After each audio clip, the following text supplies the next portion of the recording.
What's up, everybody? I'm John Middlekauff. You know what I need you to do.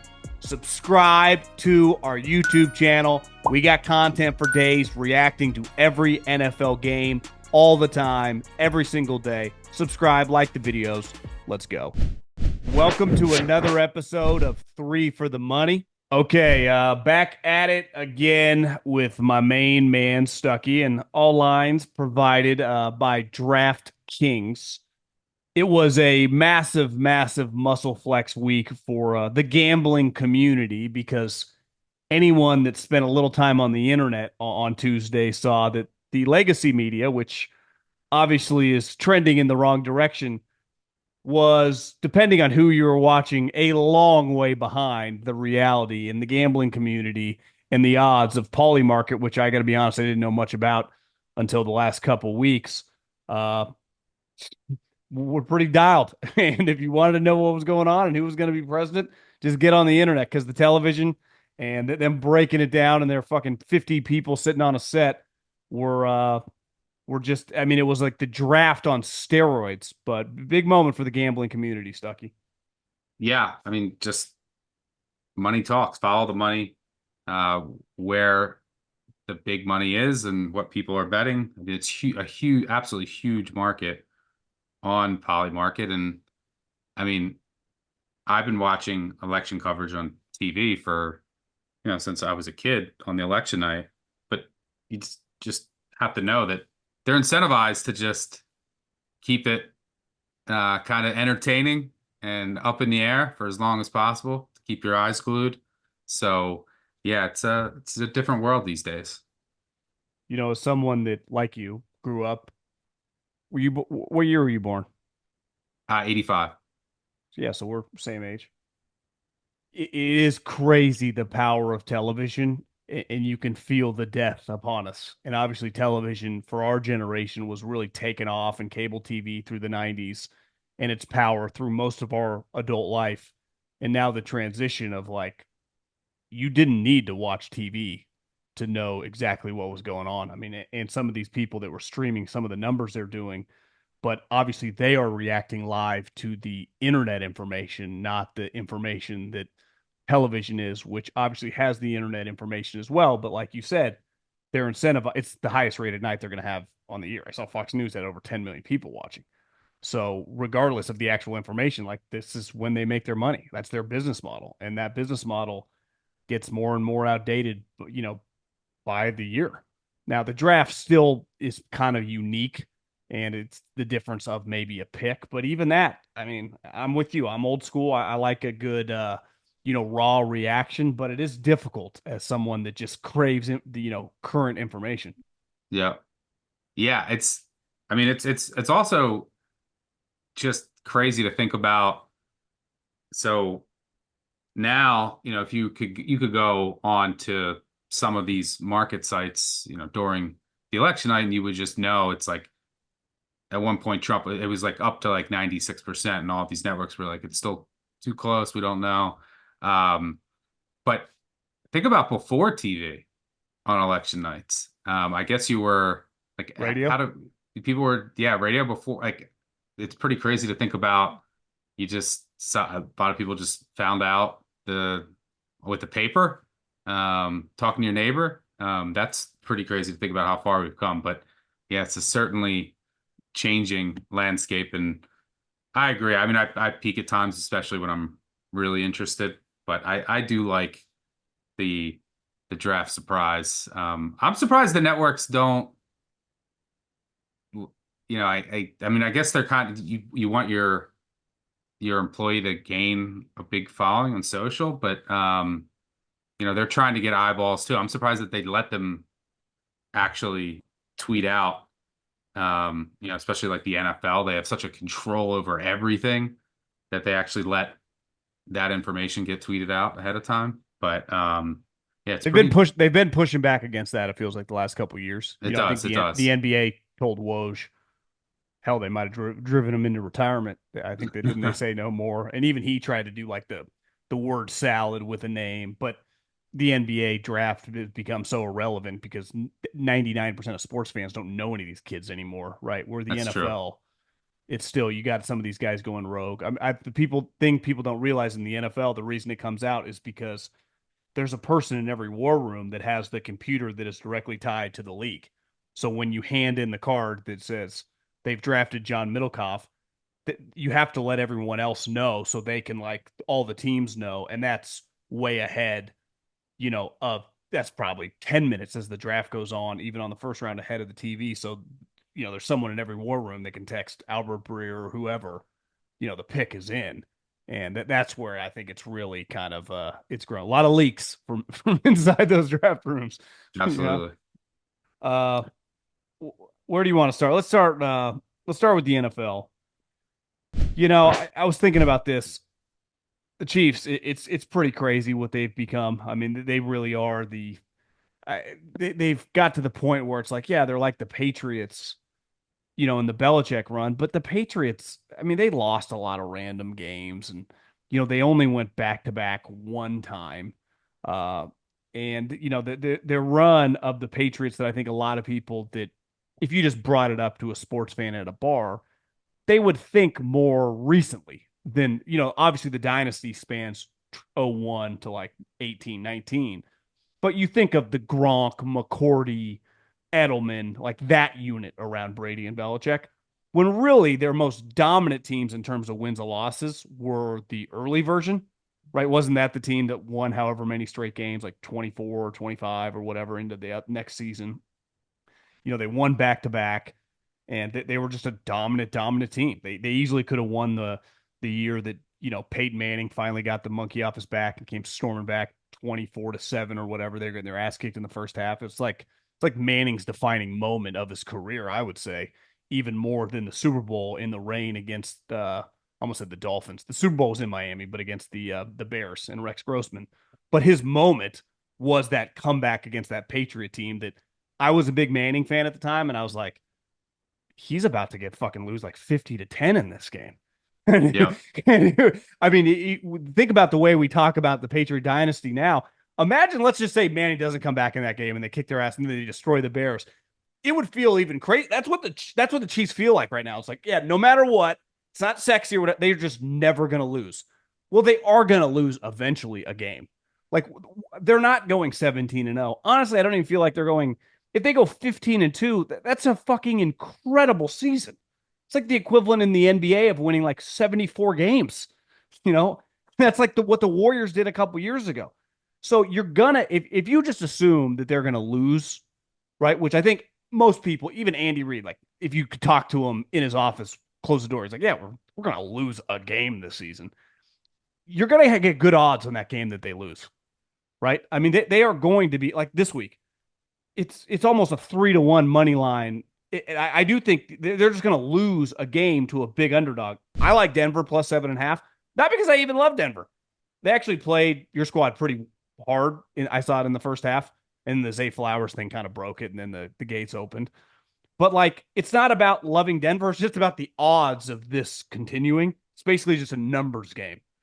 And you go Monday night, the way they won it in the rain. I mean, that was just a pretty big muscle flex in front of probably 15 million people. Eventually, they're just going to have a game where weird shit happens and all of a sudden they lose. But at the end of the day, they'll still be the 1 seed and lose 1 or 2 games on the season. Right? Am I crazy for that? Yeah, I mean, look, they've definitely been fortunate too. I mean, if you look, that Bengals game, they get the PI call. The Falcons game, they could have lost. The Falcons don't get the PI call, don't get a couple of 4th down conversions. The Raiders with the toe. I mean, the Ravens with their toe in the opener. So they've won what, 4, 5. There's 6-0 one possession games. Also, like, just looking at injuries, like the Saints had a ton of injuries. The Chargers, the 49ers lost all of their weapons in that game. The Bucks didn't have their top 2 receivers. So yeah, they've definitely in been fairness, fortunate. they have 2, right? I mean, their Yes, best they've had receiver, injuries too on running offense. back. I think they had a couple at corner too, and they're going to get their offense is very underwhelming.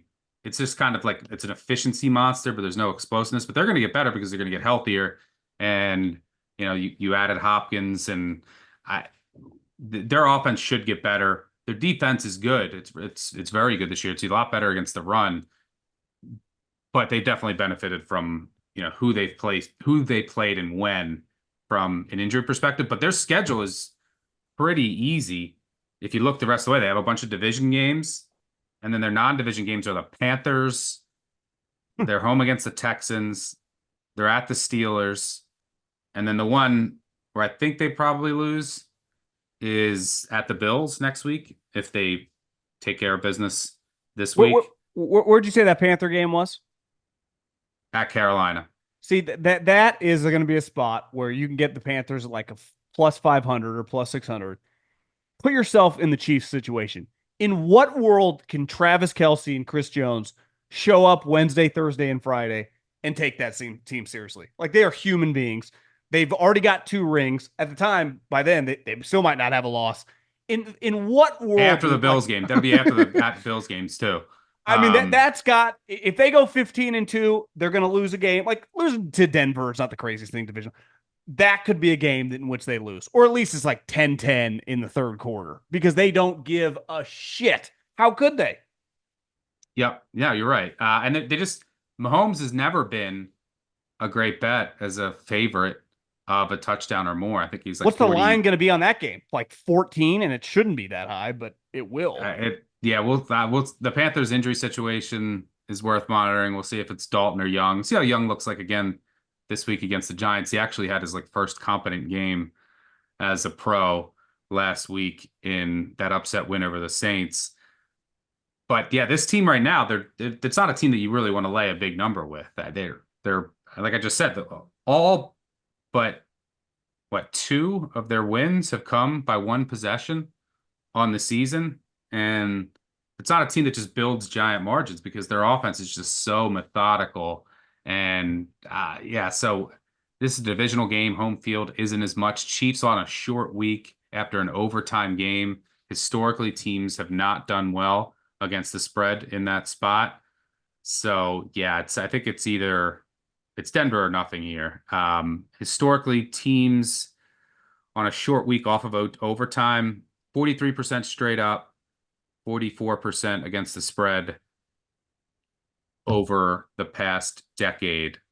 So it's not a great spot for the Chiefs. You'd expect the Broncos to come out here with a game effort. The problem is, like, no one's been able to run on Kansas City. Denver needs to kind of get their run game going for everything else. So it might be tough, but I think that their defense can hold its own here against the Chiefs offense, which is still pretty limited. I mean, if you think this Chiefs team we were just talking about Brady, this Chiefs team resembles more of those in its current form, more of those Brady-led teams that had the dominant defenses. Brewski, right? and Vrabel group, Rodney Harrison. And I mean, the Chiefs scored 30 points last week for the first time in, I believe, 20 plus games. And that was because the game went to overtime. Like a couple years ago, this Chiefs team would score 30 every week.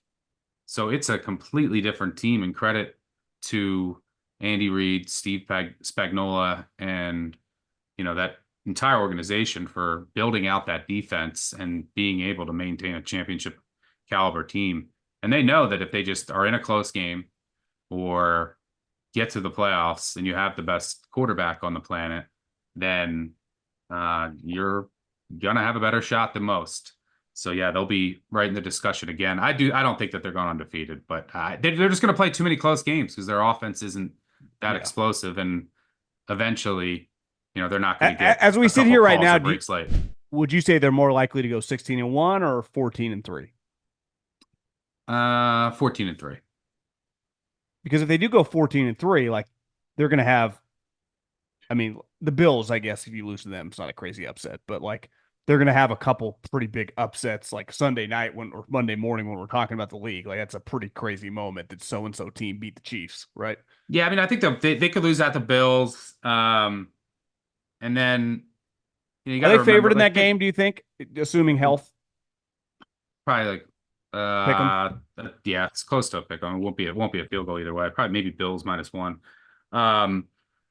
Depends on what happens this weekend too. But like, you also have to remember if they're when is that game?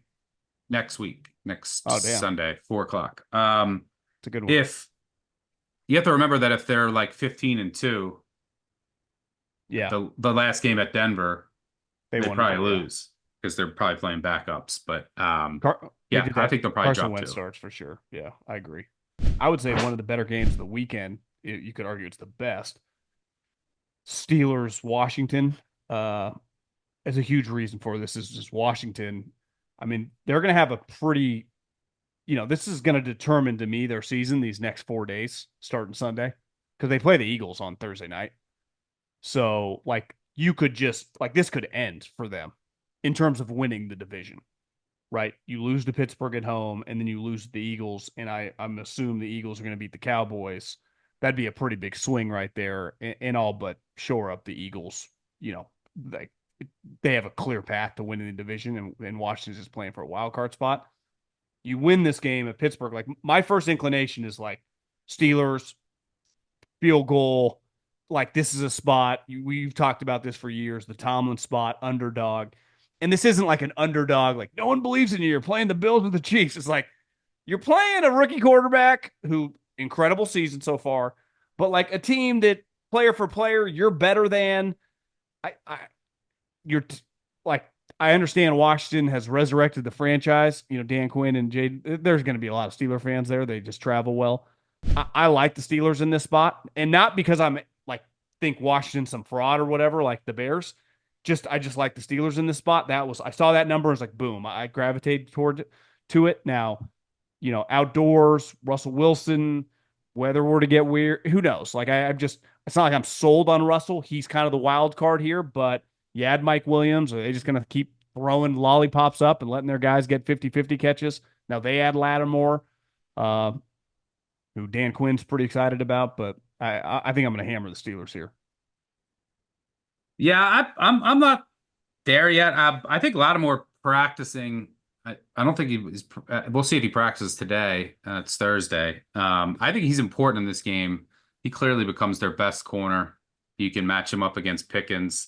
I'm just not ready to fade this Commanders team yet. They remind me of like Indiana in college football, who just keeps covering every week. I, the market just can't catch up to how much better, including myself. It's hard for me to power rate this team for two reasons. I mean, Daniels is so much better than I could have ever imagined at this point in his career. And two, the defense, which many projected as a bottom 5 unit in the NFL, is trending way up. I mean, over the past month or so, they're playing as a top 10 unit. So Dan Quinn's done a tremendous job with that side of the ball. And then I think Lattimore will raise their floor and ceiling on that side. And I'm also just not sold. It is a great, your classic Tomlin dog spot, and they'll find ways to ugly up the game. But having Daniels' mobility against that defensive line is key. And, he'll also get the ball out quick and test this Steelers defense that on the back end hasn't really been tested. I mean, if you look, what top tier offense have they faced this year? I mean, you look, they played Atlanta, who was a really good offense, but that was Kirk Cousins' first game back from injury in the first game of the year, and they ran this ridiculous, predictable offense. Then they played Denver, the Chargers, where Herbert and both tackles get hurt in a 10-10 game. They lost to the Colts. They gave up nearly 30 points in that game. They lost at home to the Cowboys, and they beat the Raiders and both the New York teams. And that Giants game, I mean, there was a punt return was the difference. Giants playing without, their left tackle, and they were moving the ball in that game. They put up nearly 400 yards of offense. So there's a chance that this Steelers defense is just a touch overrated. Their defensive line is always going to be good, and they can always change a game, and Watt can always force a couple fumbles and get a strip sack. And now they're even deeper. Kind of like that trade, just adding an extra, Preston Smith, just an extra body. Yeah, can't hurt. So yeah, this is probably a stay away for me. If Washington wins this game, even though it's at home, but I'm just saying if they beat Pittsburgh, I can't. That's gotta. I mean, we'd be going into one of the cooler Thursday night games in a long, long time, right? Yeah, we'd have two back-to-back good Thursday night games. It's just rare. Ravens, Bengals, and then Commanders, Eagles. So yeah, that one should get some eyeballs. But and if they all of a sudden, then if you're the Commanders and you can find a way to win both those games. You have 2 home games coming up before the bye against Dallas, who's without Dak, presumably, and the Titans. So, yeah, you could the division either could be gone. It's a big swing game, or you could be You're like in chasing control. Detroit for the 1 seed. I Yep. mean, Yeah. so yeah. By December 1st, going into December, you could have Washington near the top, depending on how this next week goes. I have a lot of respect for Tampa the other night. I think Baker's, for the most part, played like a top 10 quarterback all season long. His coordinator, Liam Cohen, what he did in that game without the wide receivers, throwing, obviously, Otten's a good player, but Past 2 throwing the games, ball to the really. backs. I think Liam Cohen, everyone loves to circle jerk, and I'm probably guilty of this too early in the season, Kubiak or Slowick. Like, I think Liam Cohen, how good their offense was with those guys, let alone to be competitive, and how good Baker looks. But that's a pretty big kick in the dick loss, and that's one of those. And as we're recording this, he's banged up, but this is a spot. Niners getting McCaffrey back. Juwan Jennings is healthy. Debo says he's fine. Even Trent Williams in the locker room was like, it's a big deal to look out of practice and see 23 running around out there. Sometimes we talk about the trade deadline, and some of the bigger names that got traded, they actually got traded a couple weeks before the trade deadline, but it's just a lot of random names. If McCaffrey is just, I don't know, close to full health, and if he's playing, like, I don't expect to see him like limping around. He's either good to go or he's not. Like, you just can't have a bigger addition than adding this guy back to the team, just in terms of what he means for them emotionally. Like, I mean, he's one of the best players in the league. The Niners, just have to keep winning. Also, like, clearly the Rams are coming. The fucking Cardinals, if they beat the Jets, which I think is very possible, all of a sudden you look up, they're 6-4. Like, the Niners' margin for error is 0. I just think the Niners kick their ass. And I have a lot of respect for Tampa this season. They got dealt a shitty hand with their injuries. I think they would have been a very competitive wild card team. Like, hell, they could have won the division. But I just think that what happened on Monday night, wind out of your sails. This is a tough spot for them. And I just like the spot for the Niners coming off the bye and getting the guys back. I agree. Yeah, I don't mind the overs also, but that's taking a lot of money, kind of getting out of range there. But yeah, I like San I would have Francisco liked the too. Niners in this spot, whether Tampa pulled that game out or not. I mean, they clearly kitchen sink game for them. Like, if they would have gone for 2 and won the game, which obviously they should have, but it's just a tough that Monday night when you're undermanned against the big boy, and then you win or lose. It's just, when you lose, it's even extra deflating flying home. It's a nightmare situational spot. I mean, you are on the road and then have to come back home with travel on a short week, and your defense is on the field for 80 plus snaps. They were on the field the entire game, on the road in overtime, 80 plus snaps, coming home to play the San Francisco team off a bye. And this is usually when that 49ers offense starts to get rolling. They make some tweaks, especially during the bye week, and they're getting healthier. This Tampa defense is beat up and not very good.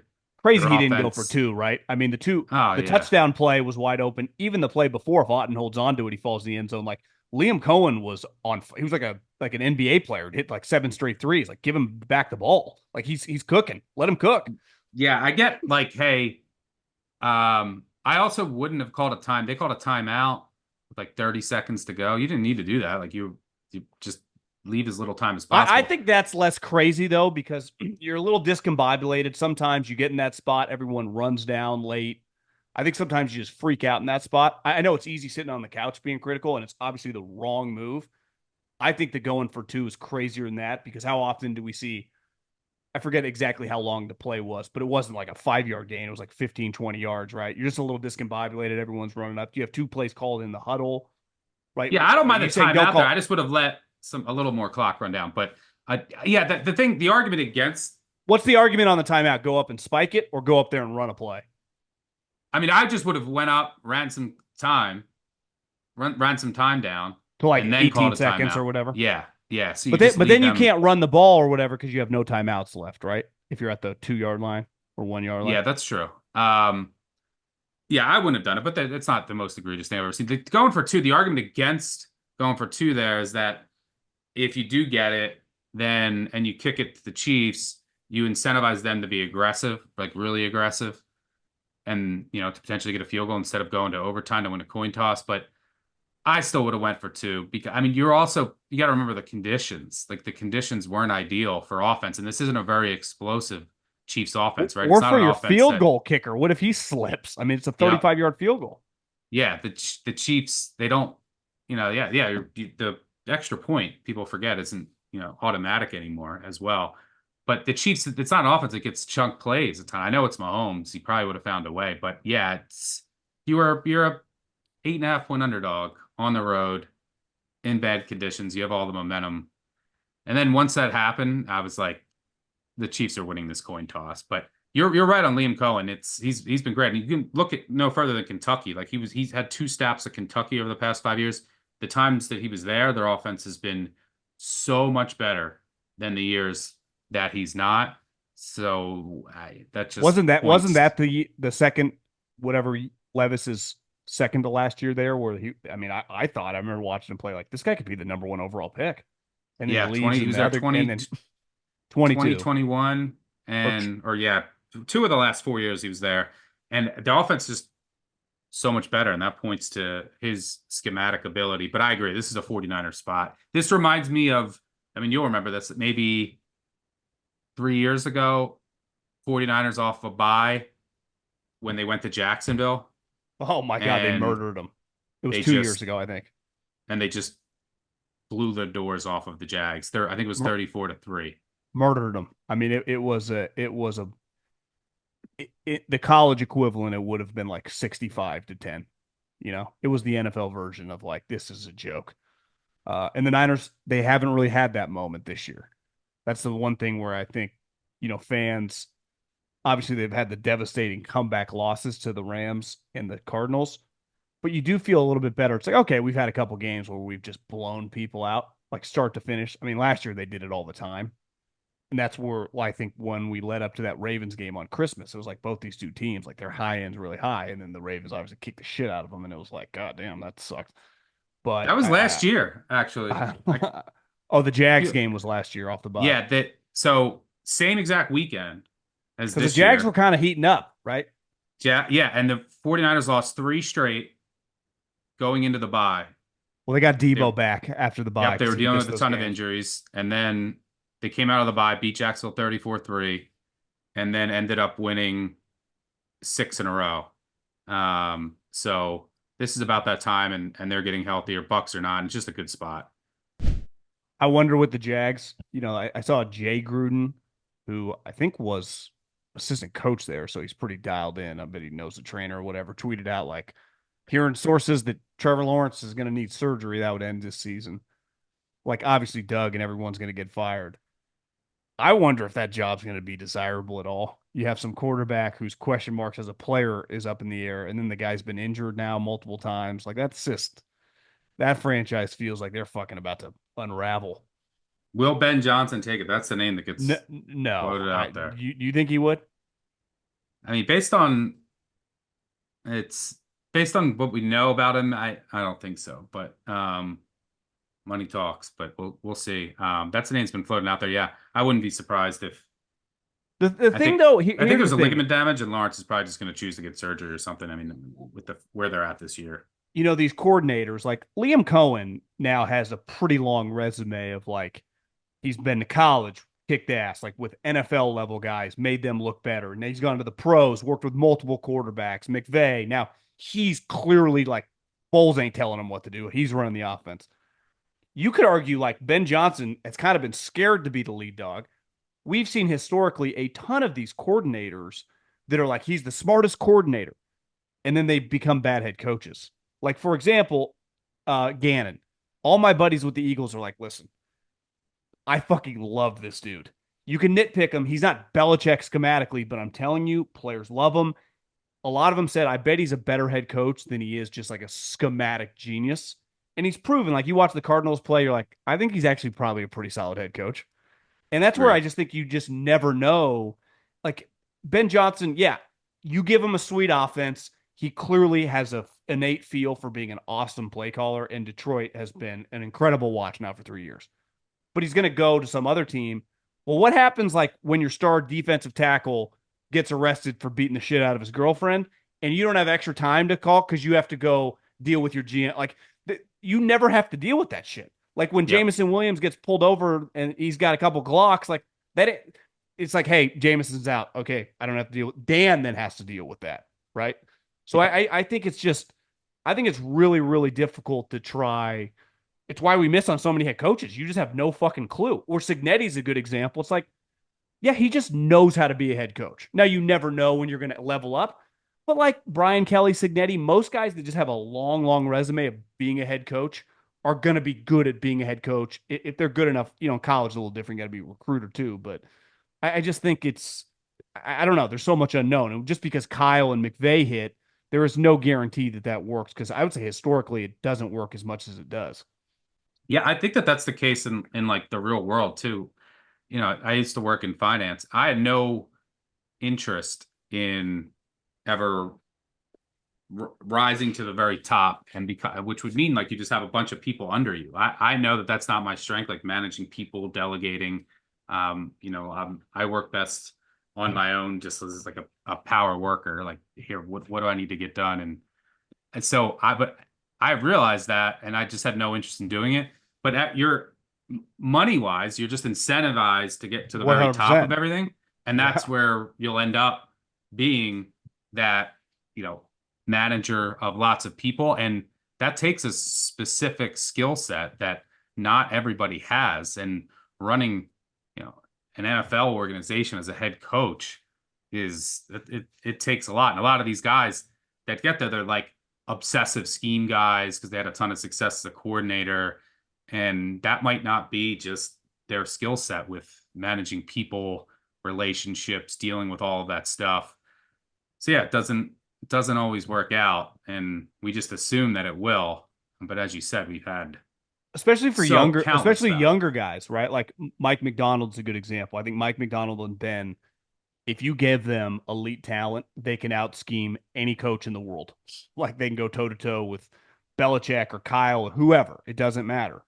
But like, what happens when it's like you don't have the unlimited time to just deal with that? You have to deal with all this other shit. Like, hey, DK didn't show up today.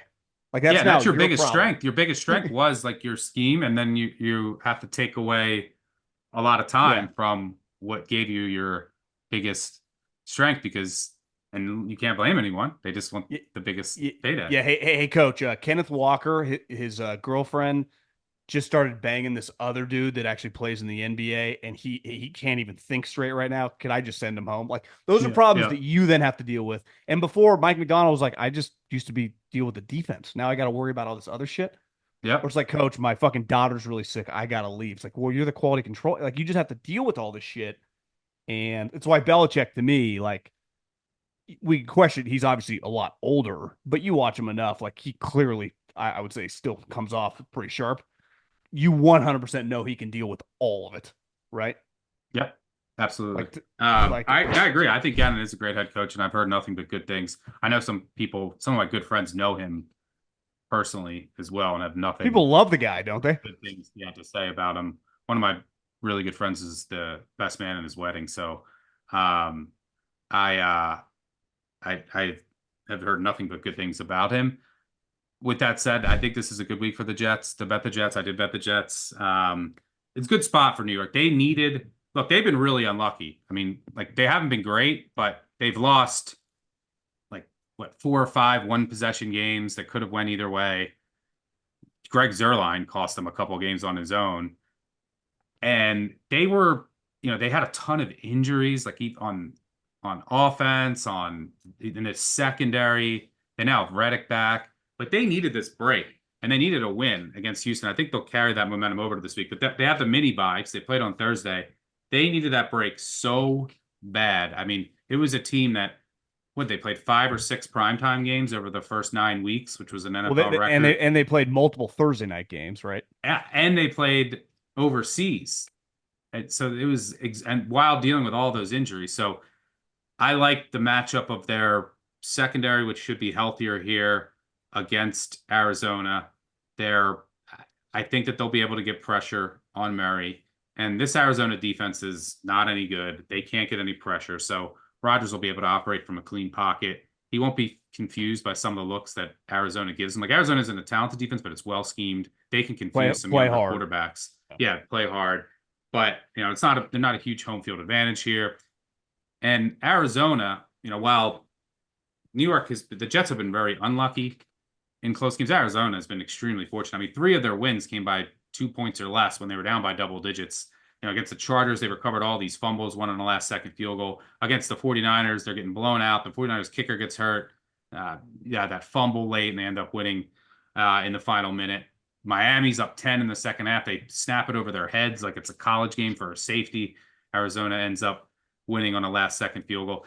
Their 2 convincing wins came against the Rams in a really good spot. You just talked about coming off overtime. The Rams were coming off overtime loss against the Lions in an all-out effort.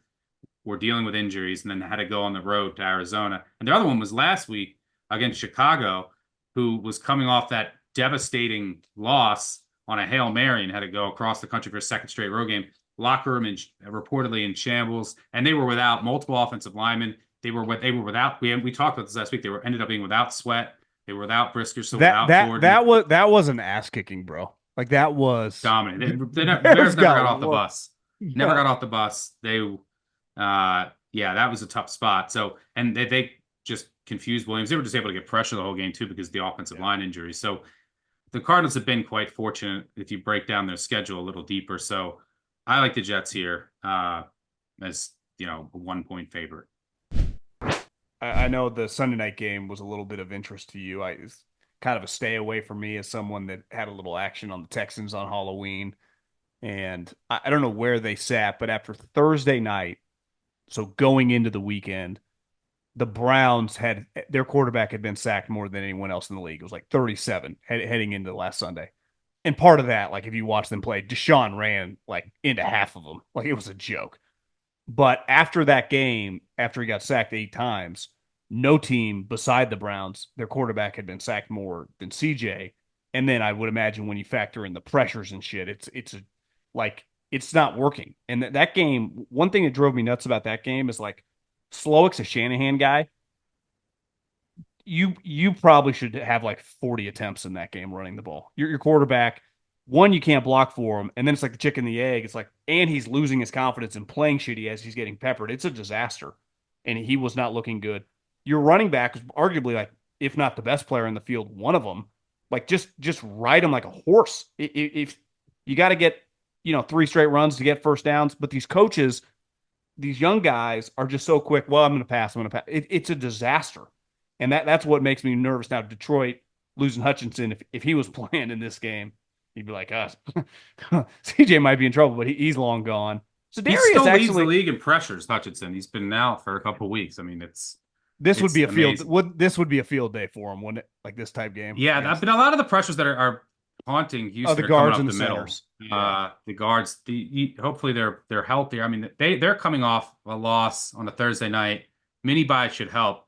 We'll see if they get healthier on defense. I did play the Texans plus 4.5 when this line opened. I just thought that was way too many points in a pretty good spot with Detroit's second straight road game. Houston coming off the mini bye. I figured they'd be healthier. The key was getting Nico Collins back, who was supposed to come off IR. All reports were good. And their offense is night and day without him. And Stroud, by the way, has been very good as an underdog, not as great as a favorite. But you got a top-tier quarterback at home. Their offense is also a juggernaut at home on a fast turf. So is the Lions, to be fair. But I just thought it was a great spot. And the Lions they just cover every week. It doesn't matter. So, I mean, I'll probably lose there. I think they're 40-15 against the spread over their past 55 games. That is unheard of. And it's been a run of favorites. It's the most successful 5 weeks of NFL favorites over the past 20 years. That they're just crushing road favorites as well. Just one of those stretches. A lot of variance in week-to-week results in the NFL. Would you say that means the public has been cashing in for about 5 weeks? Yeah. One of the best public runs of all time in the NFL. But I just like the Texans are still one of the better teams in the league, in my opinion. You're getting them at home, catching 4.5. And I've assumed, even Will Anderson, Nico Collins is the big one, though. I mean, I think they're 6-13 without him. And that if you just look at Stroud's splits with and without Collins, massive. And you got to remember they lost Diggs. So I figured he was going to be back, but he hasn't practiced yet this week. And I don't know if he's going to play or not. That's huge. Like I wouldn't love it as much. I would say then the line would probably creep back out to 4, in which case I'd still like the Texans, but obviously not as much.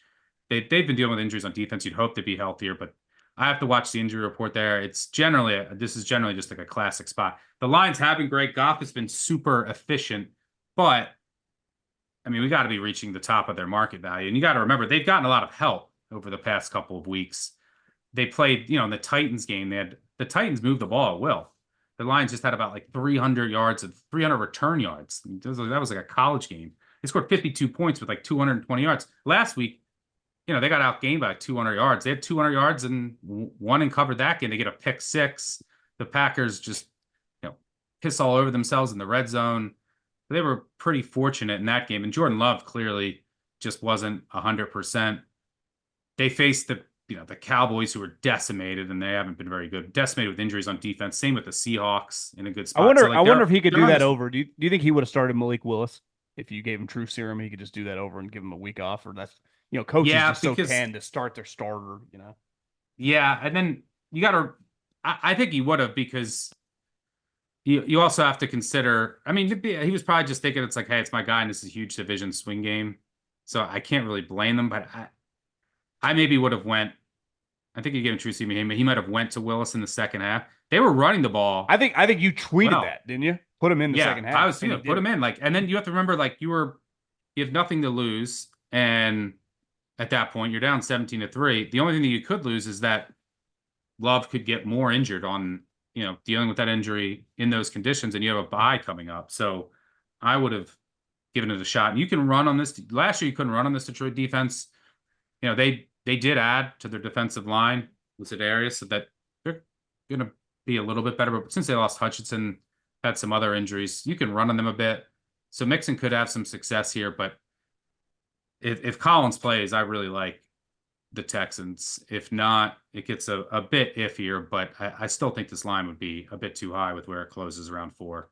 When if you think about it, the Halloween game, 2 of their touchdowns, it's not like the Texans are bad on defense. I mean, one of them came on third and 20 or whatever. He throws it up, and he makes one of the greatest catches of all time. Unreal. The first touchdown, on a blitz where Rodgers, if he holds it another half second, gets absolutely killed, and he makes a great play. The DB got a little aggressive, and Garrett Wilson made another one-handed catch. He had 2 touchdowns. He didn't even use one of his hands. Think about that. So now that was just a high-level NFL play.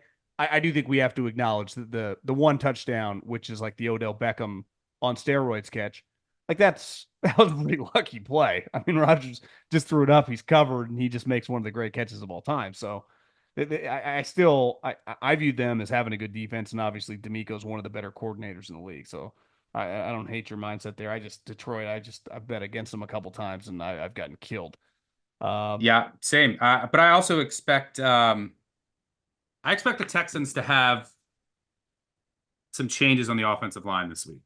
That's something that really could come out of the mini-bye. Their left guard position is just whoever's been getting destroyed. Yeah, you could see Titus Howard, their right tackle, move to guard this week. And then I don't think you're going to see Green in there anymore. He's been a turnstile. And you could see Blake Fisher, who they drafted out of Notre Dame, promising right tackle. I think you could see him at tackle. We'll see. There's also they had some other interior injuries, guys that could be back this week that could help them there. But I'm sure that's what they spent most of the bye week working on. But Nico Collins is just massive. One of the most important receivers to his team, especially now without Diggs. Okay, let's go to college. One of the best games every year. Bama at LSU, night game. LSU catching 3 points as I looked this morning at home. I kind of like the spot for LSU. That was just my first inclination. Was like, I don't know. I actually think LSU who obviously has been up and down this season, but at home, at night, this Bama team's been weird. I saw yesterday they lost, or this week, another player, one of their wide receivers out for the year. I mean, they're so dependent on the 17-year-old kid. Maybe he's 18 by now, but Ryan Williams, who's, I mean, looks like Jerry Rice, but you usually don't see elite programs just riding 17, 18-year-olds, but kind of the case. I don't know. You remember 2 years ago, LSU beat them on a walk-off touchdown, right? I remember Yeah. watching that game. That was a badass game. But I don't know. I think if I'm going to take anybody in this game, I'm taking LSU. Yeah, I bet LSU here. Brian Kelly, both teams There's a coming off play. a bye. There's a playoff game too, right? This is a playoff game. I don't. There's no situational advantage for either team. This is basically an elimination game. Both teams coming off of a bye. Brian Kelly's been really good off a bye, 20-11 against the spread. He's also been really good as an underdog of 3 or more points, 28-13-1, 68.3%. But DeBoer has been great in big games. We saw that against Georgia. But I think, yeah, I have to take the 3 here. I don't think that this line is implying that there's like a touchdown difference between these teams when you consider it's of LSU's +3 and then, Death Valley at night, home field advantage, pretty massive. Like you're talking near a touchdown, not for the home field advantage in total for the difference between these teams. I just can't get there. I mean, this Alabama team has warts. This isn't your older brother's Alabama team. They had that explosion against Georgia with the great game plan, and that could happen here. Like DeBoer, extra time to prepare. We'll see what he comes out with. Milroe, I think, was dealing with some bumps and bruises, so he could be a bit healthier here, and you just unleash him and his legs. One of the fascinating things to watch is can LSU, I'm sure, and their defense, which is getting better each week under the new defensive coordinator, Blake Baker, they lost that Texas A&M because they weren't prepared for the running quarterback. Well, now you're getting Jalen Milroe. They're at least going to be more prepared. Can they make the necessary adjustments? So we'll see if that's the case. But where I think LSU has a big advantage here is Alabama's secondary is not great. It's very inexperienced. You can pick on them. And they have not really been tested. I mean, we saw Carson Beck go nuclear against them, and it's not like Carson Beck has been great since. Stinks. But who have they faced other than Georgia? They played Western Kentucky with a quarterback who's now been benched. Wisconsin, whose starting quarterback got hurt on the first drive. USF, whose quarterback has missed about 10 wide open deep shots, and their passing offense is terrible. Vanderbilt, not the most explosive passing offense, but they put up 40 and beat Alabama. South Carolina, not the best passing offense, which arguably should have won at Alabama. And they played Tennessee, whose passing offense has been in the dumps, and they beat Alabama. And then they played Missouri with an unplayable backup quarterback. So if you look at their numbers, they're going to be good. But look down that list. I mean, of those passing attacks, nobody is that good. Meanwhile, LSU top 15 across the board. They've had a top 15 schedule. They've had the tougher schedule.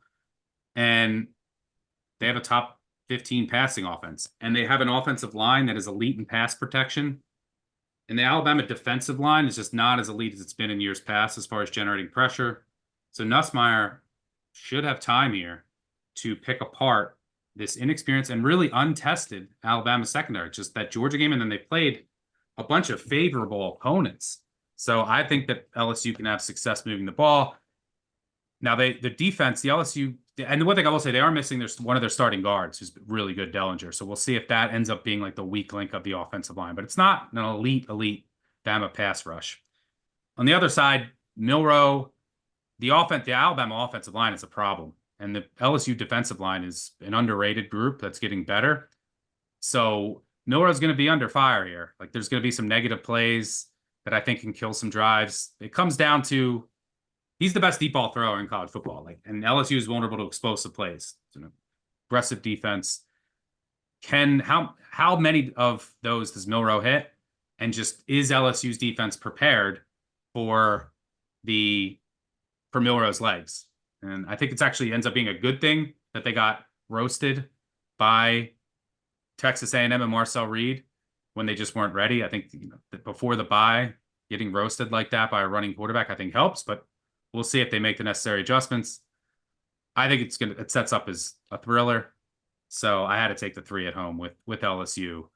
This Alabama team's they've looked vulnerable all year. I mean, they're you could argue, and you could say this the same thing with LSU too. Like these two teams have both been up and down. LSU probably should have lost to Ole Miss at home. They probably should have lost at South Carolina. When they got all those calls, they were down big. But Alabama probably should have lost to South Carolina as well at home. And if they didn't squeak out, both these teams didn't squeak out one of those wins, they would already be eliminated. But I think you can do that a lot. I think you can do that a lot with college football though this year, because I could do that with Georgia. I could do that. Yeah, that's I agree with you. But I think that's one of the reasons I just took the 3 points is I don't think that there's much difference between a lot of these teams at the top anymore. There's not a huge separation. So I don't think that there's this huge gap of close to a touchdown between these teams, and especially in the SEC. Like, as you said, you can do this with a lot of the teams in the SEC. It's one of the reasons SEC underdogs this season are, I believe, 28 and let me double check. I think 29 and 13 against the spread.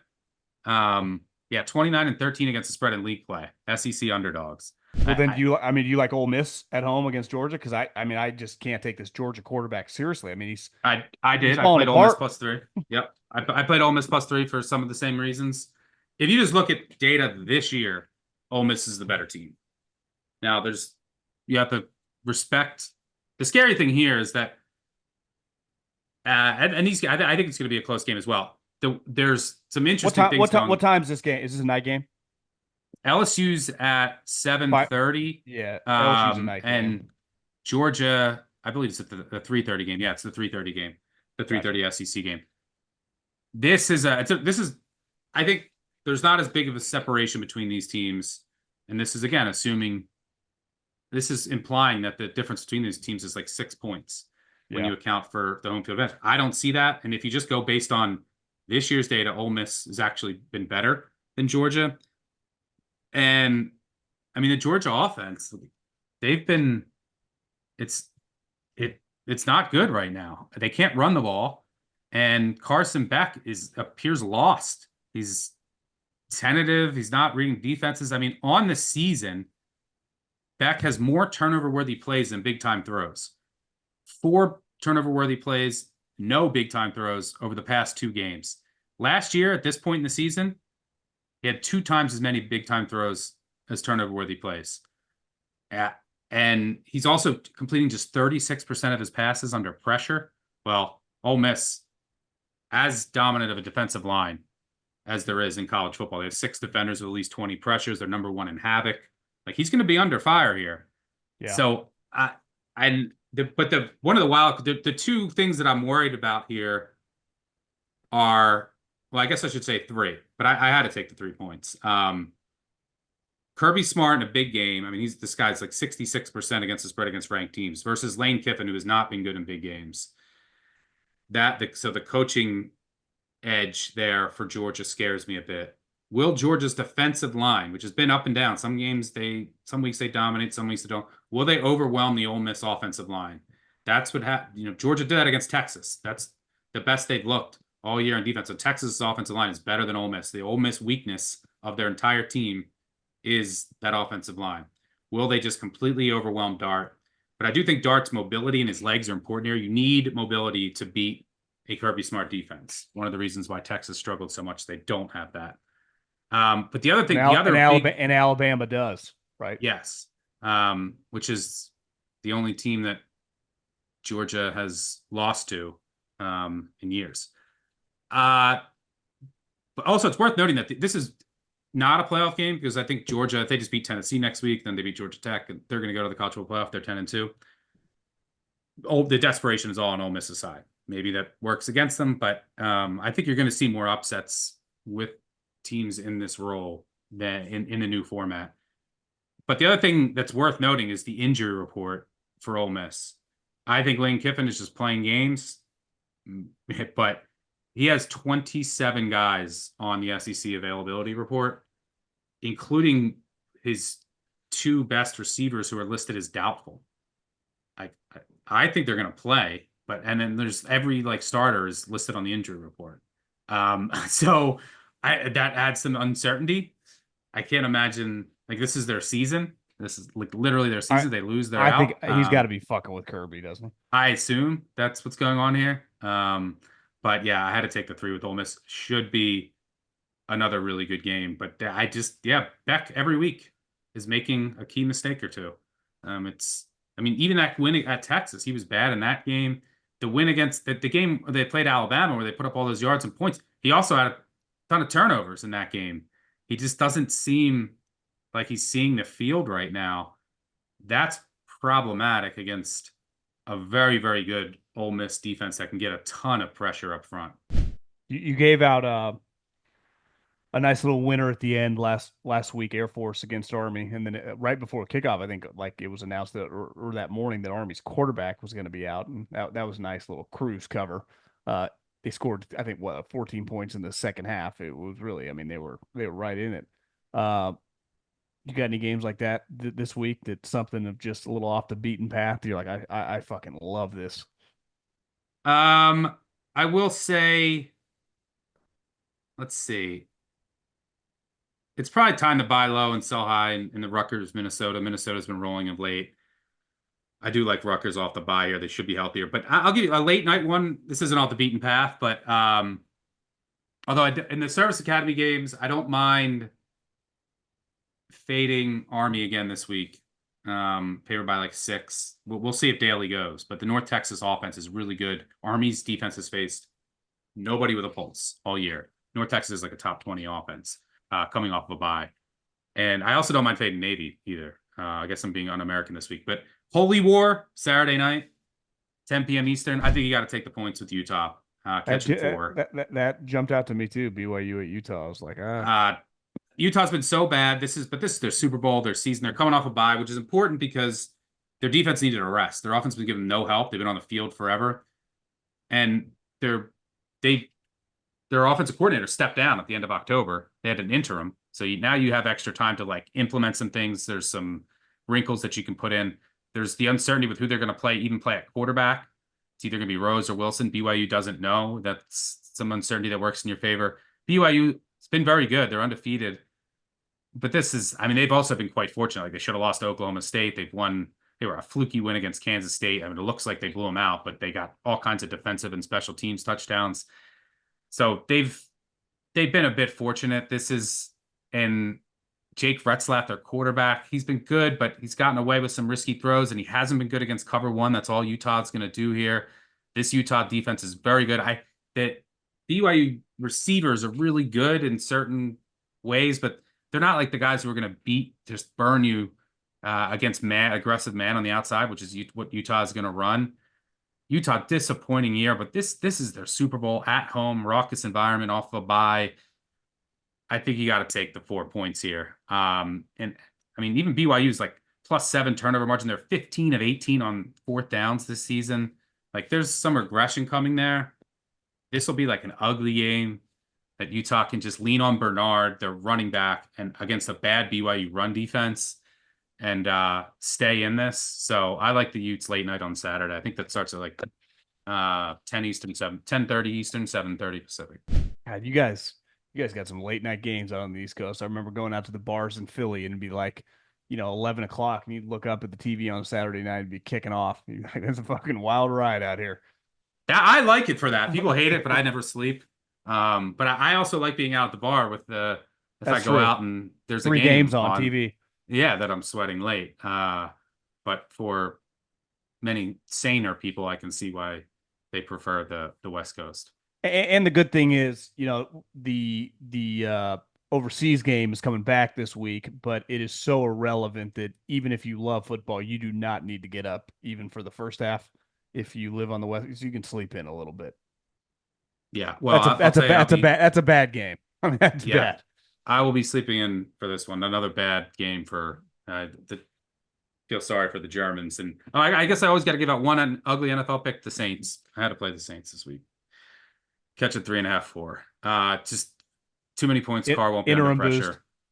Interim boost. Falcons have been getting very fortunate in close games. All they do is play close games. Had to play it. This is, after 7 straight losses, fire your coach.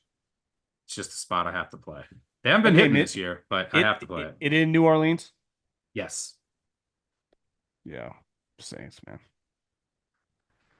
Okay. Well, I appreciate it, and go that Utah game. I like a nice, tasty little action at night. So I'm gonna hammer should be a that fun as one. well. Be a great environment. But yeah, have a good weekend, brother. I'll see you next week.